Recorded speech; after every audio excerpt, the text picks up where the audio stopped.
So we are going to talk about happiness. And when we speak about happiness in the teachings of the Buddha, happiness is not sensual pleasure. We have to distinguish between sensual pleasure and happiness. Normally, we tend to think of pleasant sensations as happiness and unpleasant sensations as unhappiness. And so, what we do is, we go in search of pleasures and we try to avoid pain. So our whole life is actually an effort to maximize pleasure and minimize pain. And as a result, our whole life becomes a life of unhappiness. Because if we really want happiness only and not, or pleasure only and not pain, what we seek is permanent pleasure. Permanent pleasure is impossible because everything in the world is impermanent. So we can never have permanent pleasure. And pleasures part from us and we have to meet pain. We have to endure pain. So this is life. And if we go after pleasures thinking that we are going after happiness, we will never be happy. So this is why for the Buddha, happiness is not a sensation. Happiness is not gained by stimulating the senses. Happiness is a state of mind. And that state of mind is a state that is not disturbed. Mental disturbance is unhappiness. The mind that is not disturbed and is tranquil, that is the happiness. So how do we get our mind disturbed? Our mind is disturbed mainly because we are reacting to stimulation of the senses. When the senses are stimulated, we react to it. And that is a disturbance.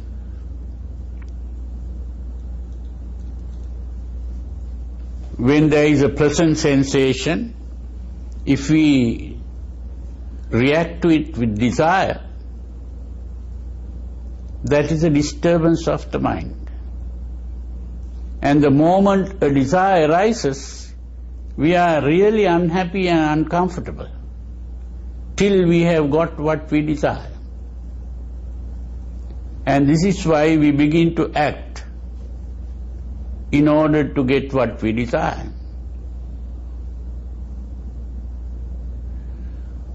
This is why the moment we desire something, at that moment our body becomes tensed, and that tension makes us uncomfortable. And the action to obtain what is desired is the release of this tension. And the tension is not fully released till we have obtained what we desire. And only when we have obtained what we desire, the tension is released. And that release of tension is what we call happiness. When we have obtained what we desire, if we are happy, that is simply the release of tension. This is why Freud defined pleasure as the release of tension. So you see, if we don't become tensed at all, and if our mind is calm all the time, we'll be happy all the time.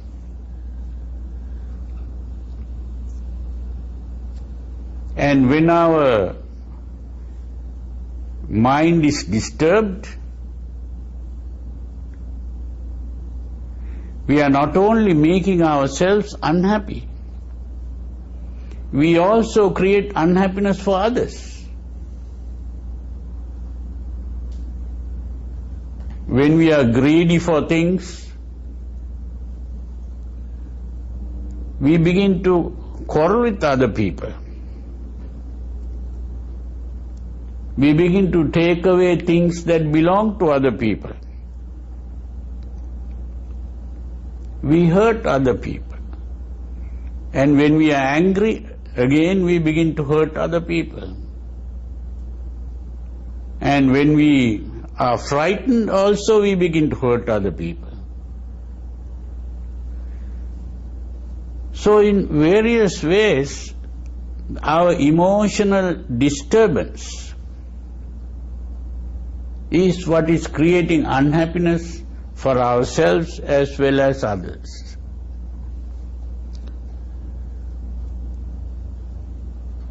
And even if we think it is okay and try to keep on going after pleasures, we'll never be really satisfied. Because however much we get, we want more. We want something better, or we want something for a longer period. Always there is something wrong with what we get. So we are never satisfied. So that pursuit of pleasure is not going to really bring us happiness. We are not able to think straight when our emotions are agitated, excited. And so we'll never be really able to find the way to happiness, which is really the state of calm. And that state of calm is something that is already here, that we lost when we got excited. So it is only an effort to return to our original state of calm. But we have forgotten that real happiness is already there inside us. And we are seeking happiness outside. So this is why the Buddha pointed out that true happiness comes through purification of mind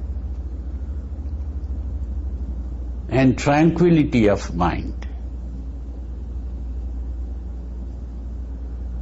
So the whole practice of the teaching of the Buddha is an effort to purify the mind. Now, purifying the mind means that we free the mind of emotional excitement, emotional agitation. So the real happiness we try to acquire through purification of mind.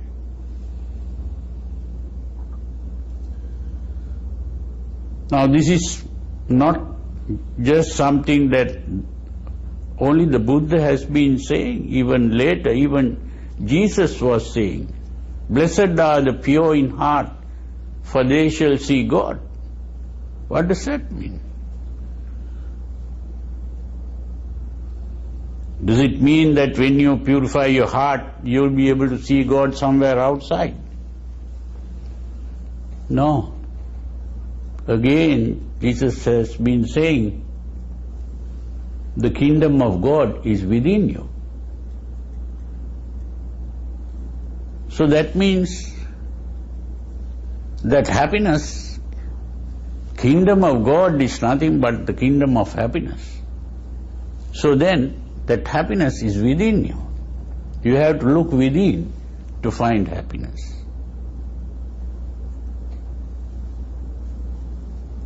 There are so many things in the Bible itself. And there is a statement called, it's really stillness. Be still and know that I am God. What does that mean? That stillness is the divinity.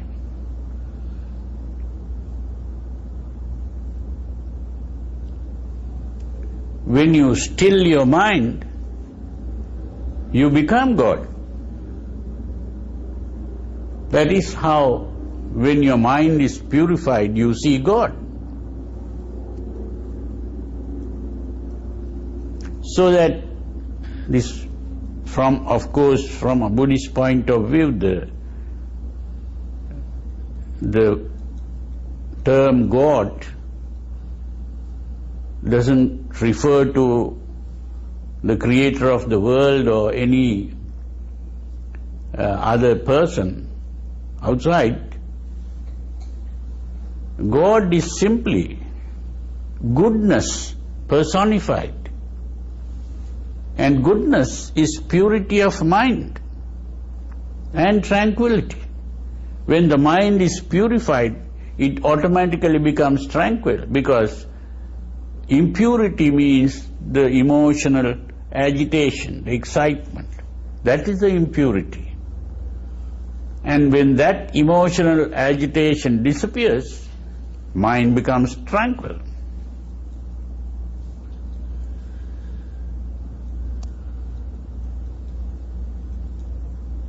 That's the important thing to understand. So, the Buddha also not only says, be calm, be tranquil. That's not all that he's saying. He shows the way how to make the mind tranquil. That's the important thing.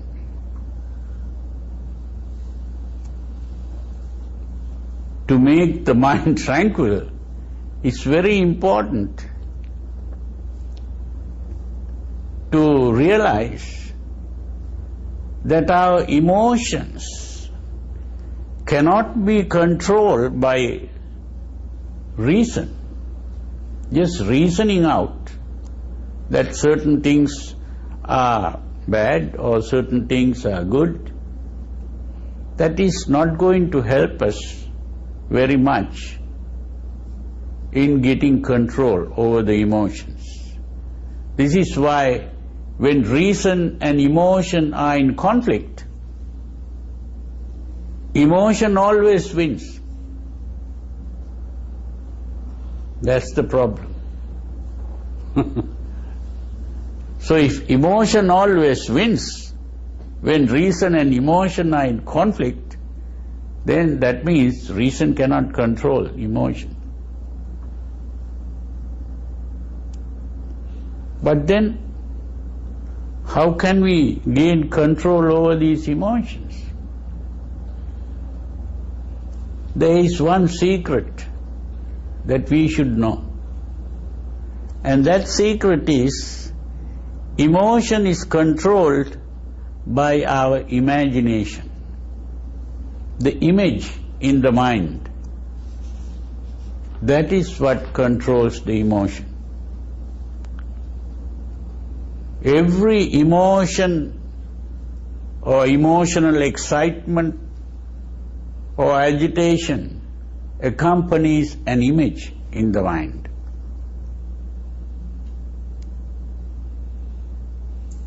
If it is a desire, you have the image of what you desire in your mind. If it is anger, you will have an image of that person that you are angry with in your mind. If you are frightened, you have an image of what you are frightened of. So if you want to get rid of an emotion, what you have to do is to get rid of that picture.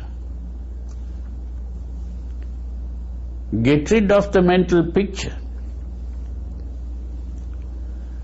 It's like changing channels on TV. So if you don't like a certain movie or where you might be very unhappy when you look at it, maybe tears coming to your eyes, you simply change your channel and you see a very happy, pleasant picture and your mood changes completely.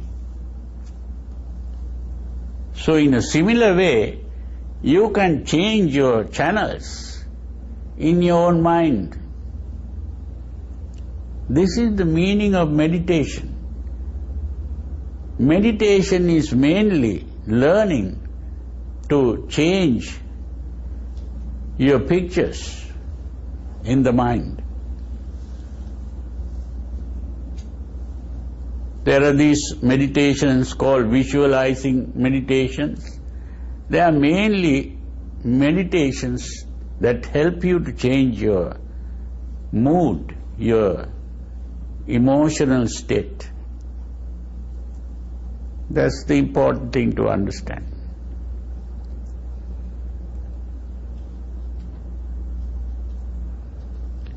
So the mental image is very important.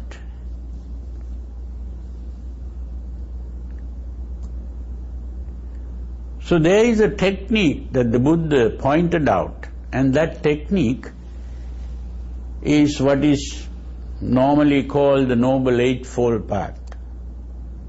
But I call it the supernormal Eightfold Way. I call it supernormal because this is not a normal thing to practice that. People don't normally practice this. And to practice it doesn't mean that you become abnormal. You really rise to a higher level of happiness. And this is why it becomes supernormal. The word Arya, it is that word Arya that is being translated as noble very often. But here the Buddha used that word in a special sense. And that special sense is not just noble, it is going beyond the normal, the supernormal state. The normal state was called Putujjana. Putujjana. Putu means common, Jana means the folk, the people, the common people, which means the normal state. So we have to rise above the Putujjana state and enter the Arya state. That means we have to rise above the normal state and enter the supernormal state. So this is very important to understand. And in order to enter this supernormal state, we had to begin with what I call a paradigm shift. A paradigm shift is to change your way of thinking. Now this has been recognized by modern psychologists who are called cognitive psychologists or cognitive therapists. They are making use of this, that our way of thinking is what determines our emotional state. But simply thinking alone is not going to change the emotion. It has to go through a change in the image, mental image. This is why the Buddha's second step was to change the image, Samma Sankappa. The first one was called Samma Ditti, which is the right view or right, what I call the harmonious perspective. It is harmonious. Samma really means harmonious. And harmonious means it brings about harmony without any conflict.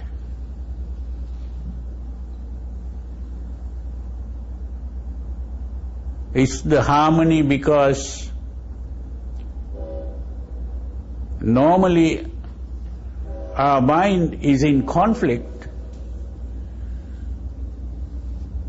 Outside, we come in conflict with other people, we come in conflict with the reality of impermanence, because we are wishing permanence all the time, and we are also coming in conflict with our own mind, because one part of our mind says no, the other part of the mind says yes. So the conflict within. And so this perspective, which is understanding the realities of life, is the harmonious perspective. And once we acquire this harmonious perspective, then our goal has to change. Our goal in life is not going after pleasures, but happiness, which is the state of calm, tranquility. And this goal of tranquility is what is called nirvana. Nirvana. Nir is not another kind of heaven to go into. It is really, nir means non, vana means shaking, movement, which is the stillness of the mind.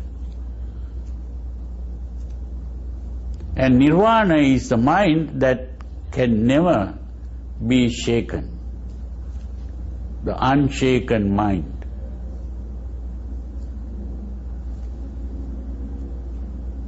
The mind that is not perturbed, the imperturbability of mind. And when we make this our goal in life, then we begin to speak calmly, we begin to act calmly, and we begin to live calmly. That means our behavior becomes calm.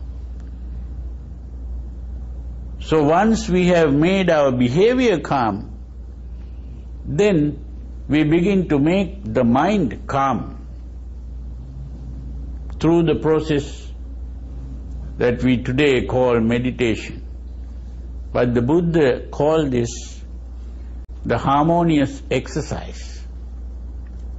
The harmonious exercise is to practice mental exercise, really. And this has 4 parts. The 4 parts. First is to prevent the mind getting excited, agitated. The second is to get rid of this agitation and calm the mind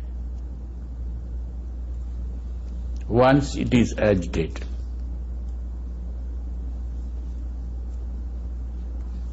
And the third is to focus our attention in the proper way, so that the attention is focused on our goal of calm, tranquility.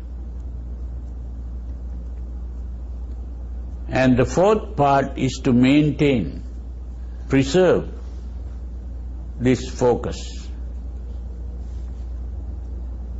That's how we calm the mind. When we talk about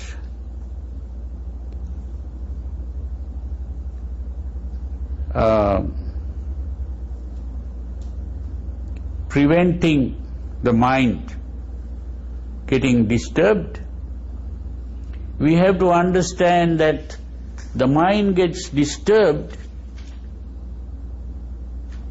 due to the reaction to stimulation. That means when we see something, if we react to it, the mind is disturbed. We may be seeing something pleasant, and if we begin to think, oh, how beautiful this is, and begin to get excited emotionally, that is a disturbance. Or if you see something unpleasant and react to that, again that is a disturbance. So, if we can stop thinking about the pleasantness of things or the unpleasantness of things, we stop the reaction. Now this is something to be practiced. We cannot do it all at once. So this is why it is an exercise. It is an exercise to be practiced.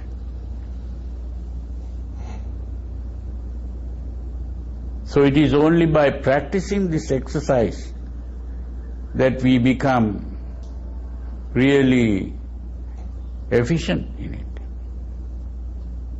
Because normally when we see something pleasant, we begin to automatically think how beautiful it is.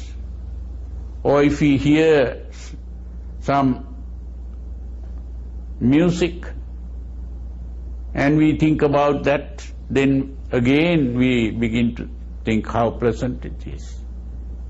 Or we smell something pleasant, again we think about it. Or we taste something pleasant, again we think about the pleasantness. Or we touch something pleasant, we think about the pleasantness. So if we keep on thinking about the pleasantness, more desires come up.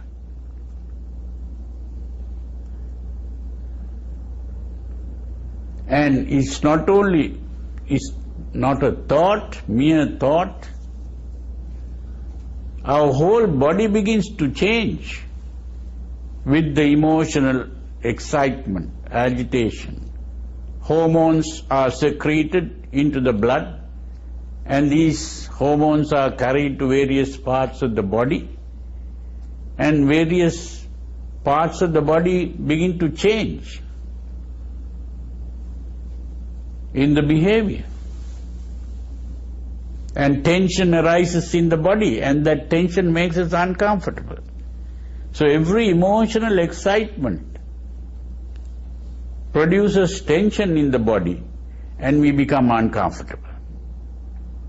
It is only the release of tension in action which comes from the emotion that releases the tension, and we become comfortable. But the problem, as today, all these people who talk about stress and stress management, what do they say? It's not always possible to release this tension. When a desire arises, it's not always possible to satisfy that desire. When a hatred arises, it is not possible to always get rid of what we hate. When a fear arises, it is not always possible to run away from what we fear. So this means the tension remains. And these tensions keep on getting accumulated. So the accumulation of tension ultimately leads to a nervous breakdown. So this is the problem. So if we can learn to stop reacting by not thinking of the pleasantness of what we see or hear or smell, taste, touch, and if we can avoid thinking of the unpleasantness of what we see, hear, smell, taste, touch, then we stop reacting to it. So when we stop reacting, our mind doesn't get excited, agitated.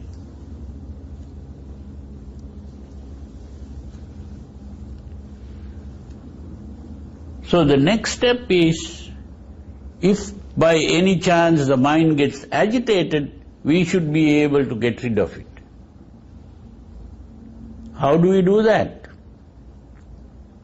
Whenever the mind is agitated, we can see there is a mental image in the mind.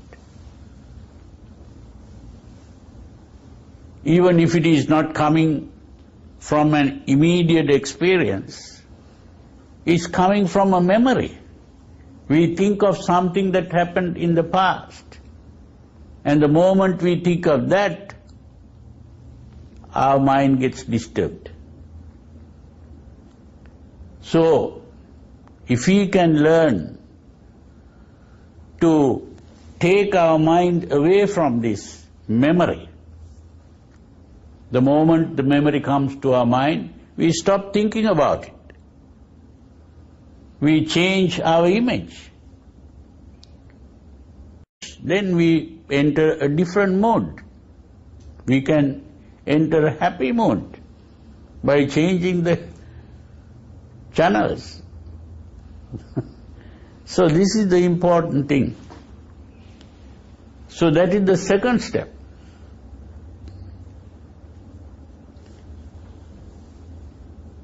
And both these steps were dealing with the objects to which we react. So there are two images. One is what is called the perceptive image, which is the image when we see something or hear something in the immediate present. That's the perceptive image. The other is what is called the memory image. When we remember something. So, we are learning to take our attention away from both kinds of images. So when we take our attention away from both kinds of images, where are we going to focus this attention?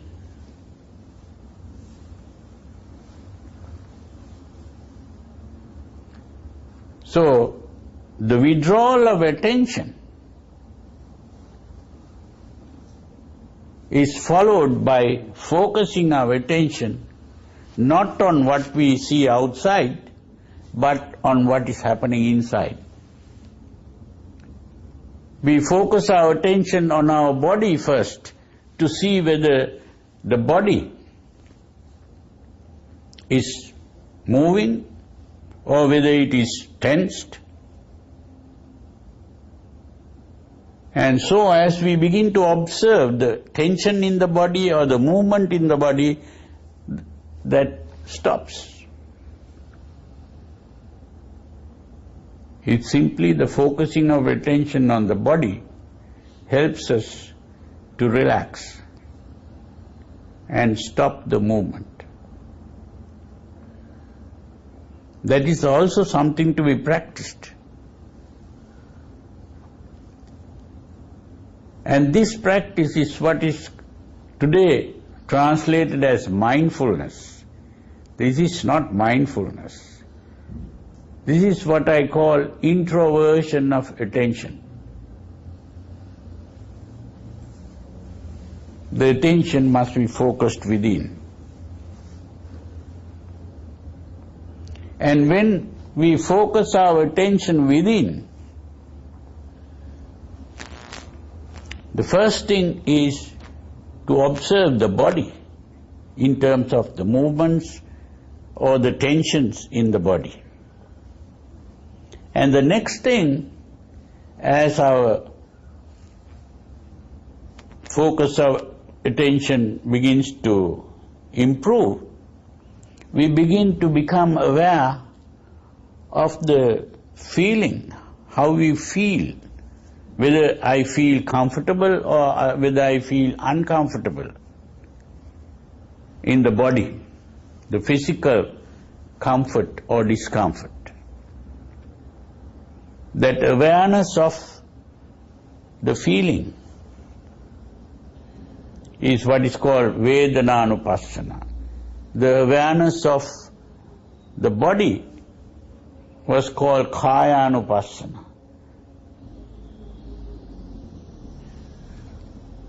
The awareness of the feeling is the Vedananupassana.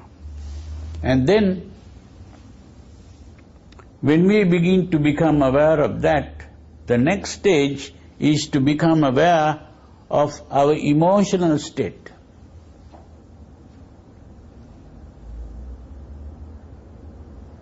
Am I feeling angry, or am I feeling frightened, or am I having a desire for something? Or am I worried, or whatever your emotional excitement, even the most subtle excitements, you begin to become aware of. And the next step is to become aware of the thoughts we think. What are the thoughts we think?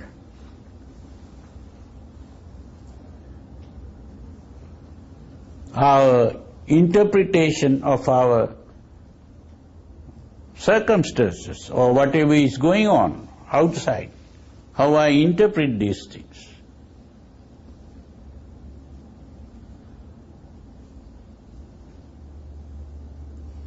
So this way we are beginning to become aware of this whole reaction of the organism. We are simply organisms in an environment. And as organisms we are simply reacting unconsciously to environmental stimulation. We are not even aware of it. So this way we begin to become aware of this. An organism is like a machine. It's just happening. And but we think we are not machines, we are people. There is a person inside me, the self, that is doing these things, thinking and acting. But actually, we are simply like machines or robots, simply reacting to external stimulation. Now there are these machines, you can put a coin and press a button and something comes out. In a similar way, I can press a button in you and I can tell you what is coming out. So it's a thing like that. So it's very easy to make a person angry if you want. Say something that makes that person angry. That is the machine working. That's what it is. Or a desire arising, or a fear arising. All that is working like a machine. So what we are trying to do is to stop being a machine.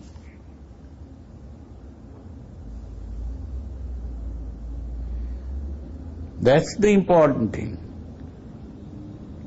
And to stop being a machine, we have to become fully conscious of this, instead of unconsciously reacting to situations. We have to learn to consciously respond to situations. So this is the difference between a reaction and a response. A reaction is unconscious. It happens automatically. Whereas a response is a calm, thought out, rational action. So it's only when we are able to respond to situations that our reason is governing our behavior. Otherwise, it is the emotion that governs behavior. This is the difference between an animal, other animals and the human being. Human being is also an animal, but the difference between the human being and the other animals is that the human being is able to think and reason out and act rationally. But this doesn't mean that every human being at every moment is doing that. That's the problem. We are not making use of that capacity. So the purpose of the teaching of the Buddha is to teach people how to become fully human.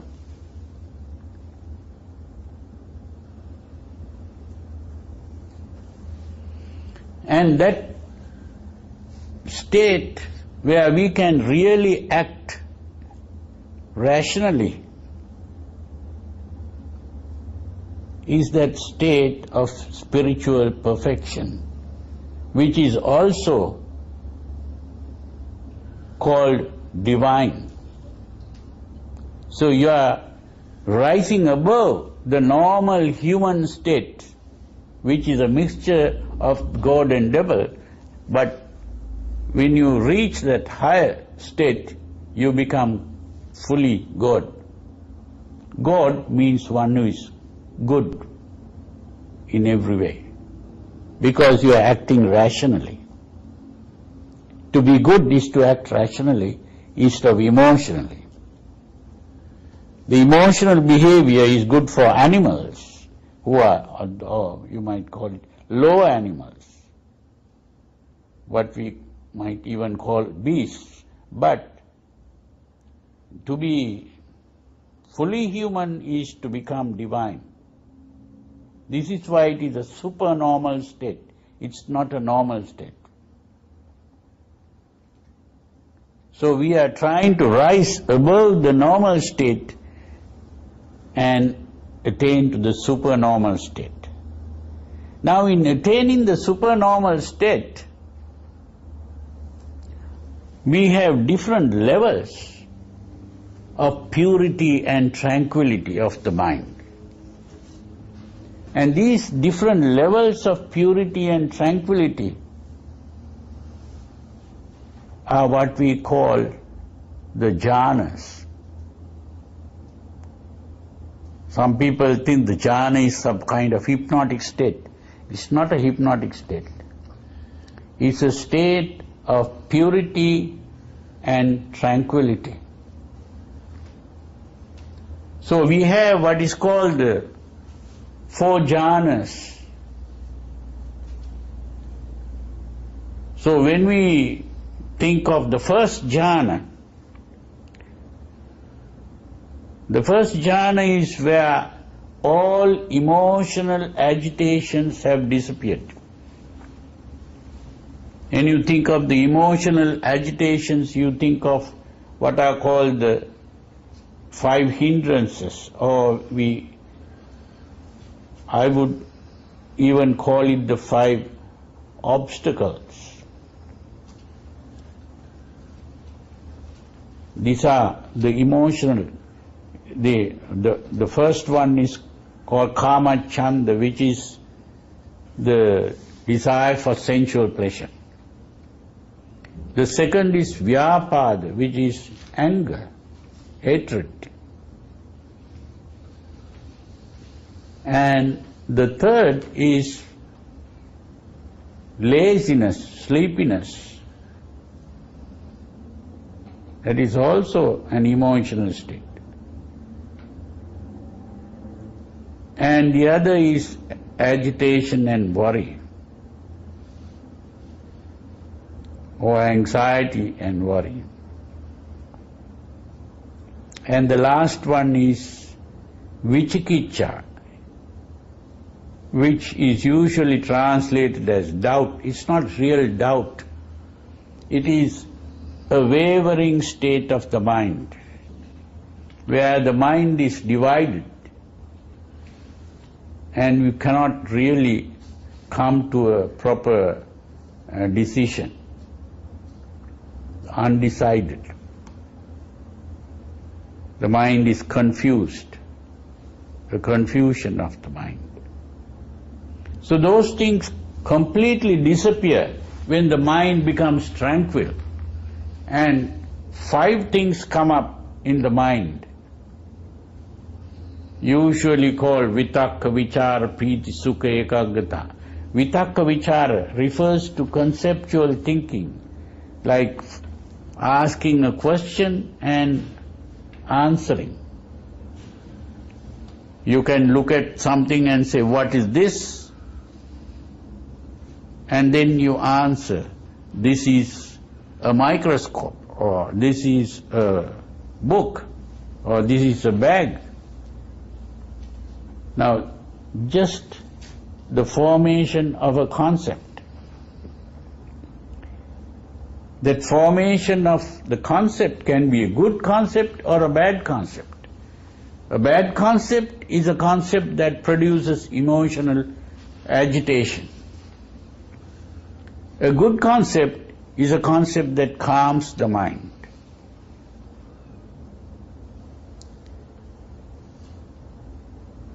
So when we enter the first jhana, there are good concepts only, calming concepts. And there is, because the mind has been purified, you begin to experience happiness, joy. And then there is, the body relaxes. The muscles in the body all relax, and when the muscles are relaxed, you feel very comfortable. So there is mental happiness or joy and physical comfort. And chitta ekaggata, that ekaggata means the mind is unified. It becomes a unity, because normally the mind is divided. Emotion wanting one thing, reason wanting another thing. So your mind is divided into 2. So that state of mind is the first jhana.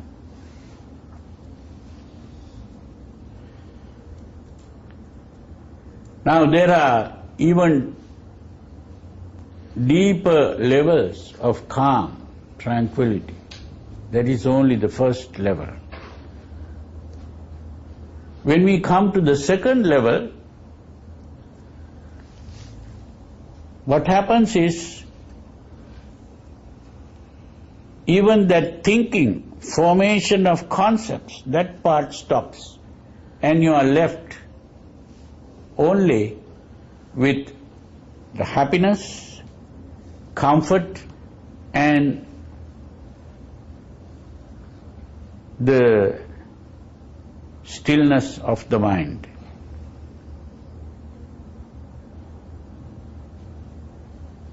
When you enter the third jhana,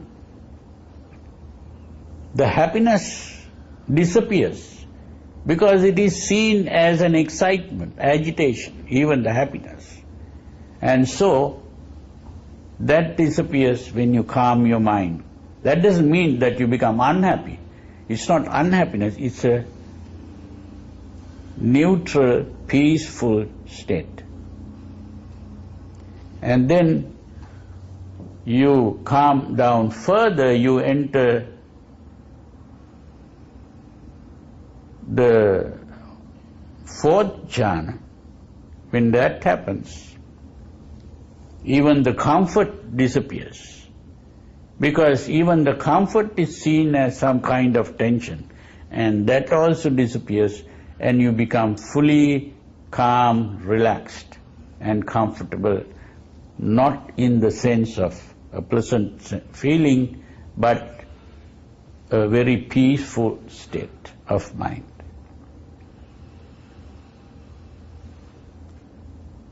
And you can even go beyond that. But for the moment, I think this is okay. But for you to understand that the calmness and relaxation is the true happiness. And this true happiness was achieved by the Buddha by rising above the normal state and entering a supernormal state, which is also called the divine state or spiritual perfection. Now, that state, he taught, and many of his disciples were able to attain that state. Even today, those who begin to understand this properly and practice it will be able to attain to that state. But the problem is how many people really want to do it and how many people really practice it. That's the problem. And how many people really understand how to practice. That's the problem. Now, after more than 2,500 years after the Buddha, the teachings of the Buddha has got lost really. There are so many schools of Buddhism trying to interpret the teachings in different ways. The original teaching is still there in the books, but very few people really understand it.